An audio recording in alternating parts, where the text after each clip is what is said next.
The Strange Life of Leonardo da Vinci.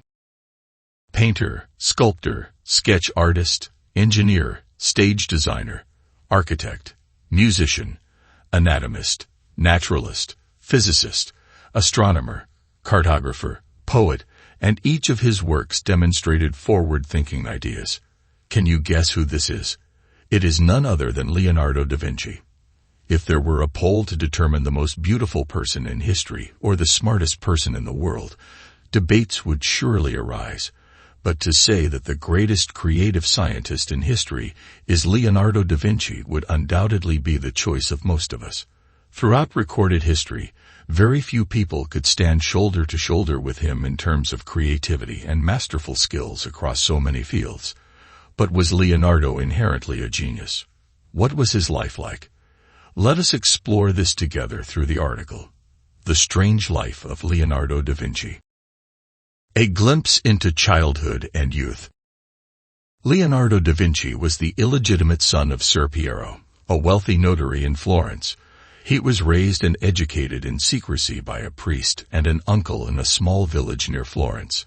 At ordinary schools of that time, students were not allowed to write with their left hand and were forced to use their right. But because he could not attend school, he was free to use his left hand, writing from right to left. Leonardo had no opportunity to learn Latin or Greek. As a result, he could not read the major textbooks of the time, which were written in Latin. He often described himself as homo senza, a man without proper education. Fortunately, it was precisely because of this that he was not influenced or tainted by the contemporary knowledge filled with superstitions and errors. Under the guidance of two mentors by his side, he received an alternative form of education and made the most of its advantages. At the age of 15, he began an apprenticeship at the renowned painting workshop of Andrea del Verrocchio. For churches and large-scale drawings in bronze and granite, during one collaboration with his teacher, the young Leonardo painted an angel so impressive that afterward, his teacher swore never to pick up a paintbrush again. Leonardo continued working in the art workshop until 1477. The first famous painting by Leonardo da Vinci was created in 1473, when he was only 21 years old. This was one of the first landscape paintings that featured neither religious symbols nor human figures, set against the backdrop of the Renaissance. At that time, the painting demonstrated Leonardo's courage in separating the church from the artistic and scientific aspects of life. Instead, viewers saw a scene with relatively accurate proportions of the Arno Valley, with no elements completely distorted. This was a necessary development because maps and landscape paintings at the time were influenced by the perspective of God, and Da Vinci showed that not everything needed to be related to God or the church. Viewers of landscapes could entirely stand in the role of ordinary humans to depict their own perspectives. In his youth, Leonardo constantly faced financial difficulties.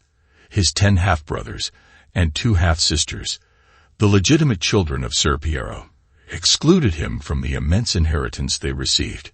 In the challenging political context of contemporary Italy, with many small city-states often in conflict and frequently at war with one another, Leonardo had to move from city to city. In 1492, Leonardo left Florence. He was given a position serving Ludovico Sforza after writing a job application letter. The content of that letter was as follows.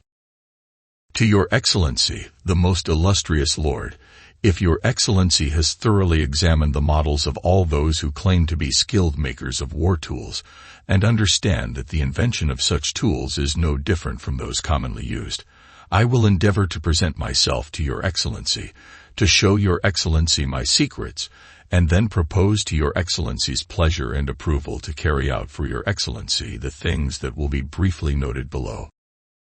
1. I have a type of bridge that is extremely light and sturdy, designed to be the most portable, and with them, Your Excellency can pursue and escape enemies at any time, along with other tools that are safe and indestructible by fire and warfare, easy and convenient to set up, as well as methods to burn and destroy the enemy's war machines. 2. I know how to drain water from trenches and create countless bridges, pathways, and covered ladders, along with other machines related to such conquests. 3. When besieging a location, if the height of the moat or the strength of its defenses is too formidable for bombardment plans, I have methods to destroy every rock, every fortress, even if it is built on a mountain.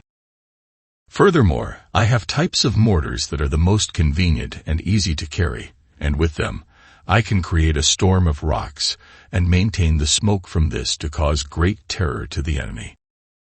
4. And if the battle takes place at sea, I have many types of highly effective machines for both attack and defense, ships that will withstand attacks from the largest cannons. In fact, it was precisely because Leonardo presented himself as an outstanding master that he was granted the position he requested. He remained an artist in Milan for 18 years, painting many portraits and decorating palace banquets. His passion for complex mechanical mechanisms grew stronger. He studied physics, biology, and mathematics during this time. Leonardo da Vinci, the man of science. He applied his newfound knowledge extensively to his duties as an engineer. However, Leonardo's interests were so broad that he often left projects unfinished, one of which cannot go unmentioned: his anatomical studies, which can be said to have been ahead of his time. When Leonardo da Vinci passed away on May 2, 1519, his anatomical notes and sketches were bequeathed to his loyal friend Melzi, who guarded them as his most precious possession during his lifetime. But unfortunately, this respect was not passed down to Melzi's heirs. Many of Leonardo's anatomical studies were lost, passed from one person to another, from one country to another, without anyone understanding their true value.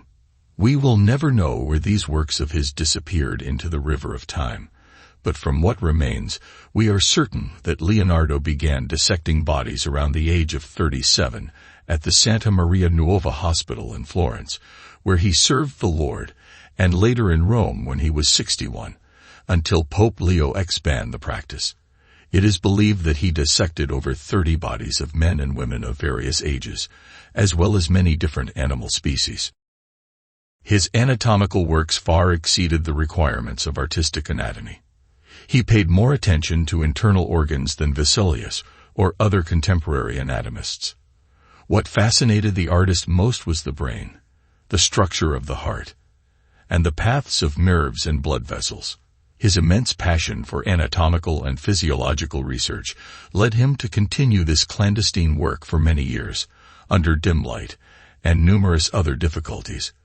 But he achieved astonishing results.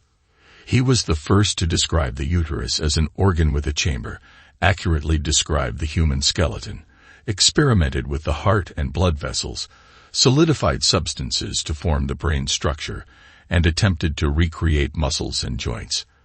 However, despite Leonardo's many achievements in correctly understanding the human body, his work was destined to have no impact on the development of anatomy and medicine, as it was not widely known until many generations later, and was only studied through scattered notes.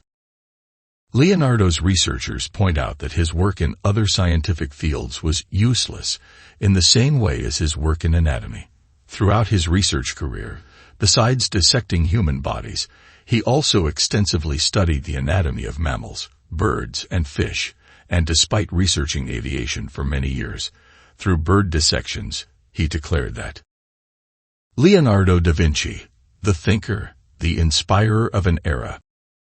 Flying machines must be built like the body of a bird to be able to balance and move through the air like a large bird, but his research was not known to subsequent generations, and it was not until 400 years later that the first airplane could take flight. From the 15th century onward, European artists yearned to be recognized as intellectuals, equal to writers, mathematicians, philosophers, and astrologers. Leonardo was the first to truly succeed, and was perhaps the first artist to become famous throughout Europe, eagerly sought after by kings and rulers as a philosophical prince, with his assistants and servants. Even when he was not involved in the grand projects of the Renaissance, he did not feel bitter. Instead, He moved to France to receive a substantial stipend and live in a castle. Although sometimes overly ambitious about the technical capabilities of his era, his works bore no traces of resentment, wounded pride, offended sensitivity, boastfulness, self-righteousness, or other manifestations of egoism, often seen in other literary and artistic figures in the pursuit of truth, goodness, and beauty in the world. Leonardo shaped himself through the practice of painting and sculpture. Although most of his discovered works remain unfinished, he sought to erase his personal style in his works to reach the ultimate universal. But ironically, in the process of creating a style aimed at erasing the individualism of the artist, despite trying to make himself invisible, Leonardo created works that became icons of art. Leonardo's universality came not so much from formal education, but from his self-shaping, embracing the world he approached through the complex artistic culture of the Renaissance. However, his life was not one of asceticism, but a remarkable ascent from the peasant's dining table to the banquet halls of rulers. The social spirit enveloped the entire Renaissance society, and to become a perfect court artist, Leonardo had to understand the royal world and skillfully fit himself into its framework. He excelled at blending in, to the extent that he helped artists construct the image of a perfect Renaissance courtier. What he achieved by transforming himself into the ideals of his time, Leonardo also accomplished in painting by introducing the sfumato technique. This is a technique to create smooth transitions between colors and tones, for example, in light and shadow. Sfumato allows the boundary between two color blocks to fade naturally, and this technique was particularly effective in creating atmospheric effects as well as gentle transitions from light to dark in skin tones. According to art historian Giorgio Vasari and Starnina Flemish, found in the paintings of Caravaggio and Rogier van der Weyden up to the Renaissance, the renowned painter Leonardo was the one who clearly defined the concept of sfumato, developed and elevated this technique, and used it in most of his paintings, with the pinnacle expressed in Mona Lisa. Among the few masterpieces of Leonardo, Mona Lisa is perhaps the most famous and most studied painting. Mona Lisa is not just a painting, it is a phenomenon, and perhaps Leonardo's greatest achievement in recreating Renaissance art. Before Mona Lisa became a legend, it was merely a portrait. The model is believed to be Lisa Gherardini, the wife of silk merchant Francesco del Giocondo. Francesco commissioned a portrait from a member of the urban middle class, while ignoring requests from Isabella d'Este, one of the wealthiest art patrons. There are no official documents confirming that Francesco del Giocondo ever received the painting. However, another piece of evidence from around 1506 confirms that at that time, Leonardo was working on a portrait of which he had only completed the head. The portrait never reached the Giocondo family. As many scholars have observed, the mysterious Mona Lisa is the harmonious embodiment of humanity and the natural world. Leonardo explained the idea of humans in harmony with nature as follows. For humans consist of earth, water, air, and fire. Their body is like the body of the earth. Just as humans have bones to frame muscles and flesh, the world has rocks to support, just as humans carry within them a pool of blood, lungs pulsating with breath, so the body of the earth has tides rising and falling every 6 hours, just as in that pool of blood there are veins branching throughout the human body. So too the ocean fills the body of the earth with endless sources of water. Another special detail Leonardo incorporated into Mona Lisa. She is pregnant. This is an image of a mother metaphorically likened to Mother Nature. Alongside expressions of the human ideal of his time, Leonardo lived an unusually independent life and successfully protected his private space and independent thoughts from external influences. The contrast between Leonardo's private and public life inspired many later artists, from Picasso, Pollock, to Lady Gaga. However, unlike today's celebrities who bear the burden of defending justice and pressuring those in power, Leonardo did not display dissent or a rebellious spirit. Since Sigmund Freud's book on Leonardo, in which Freud suggested that Leonardo had unusual sexual behavior. Scholars have approached him from the perspective of sexuality, but unlike Michelangelo, a man, Leonardo's notes and observations were full of realism, numerous theories, and high scientific content. Perhaps sexual desires were a driving force in Michelangelo's art, but unlike Leonardo's works, they were only minor elements. Like many of his contemporary colleagues, Leonardo da Vinci was a multimedia artist. His life and career expanded from the plane of painting to the natural world, where he experimented with building machines, digging canals, redirecting river flows, commanding armies, and destroying fortresses. His idea of using the world as a means of artistic expression greatly influenced the art, politics, science, and thought of the 20th and 21st centuries.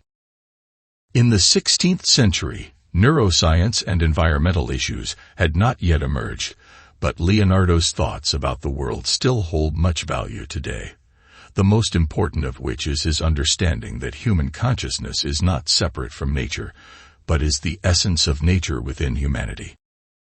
I hope you enjoy the video.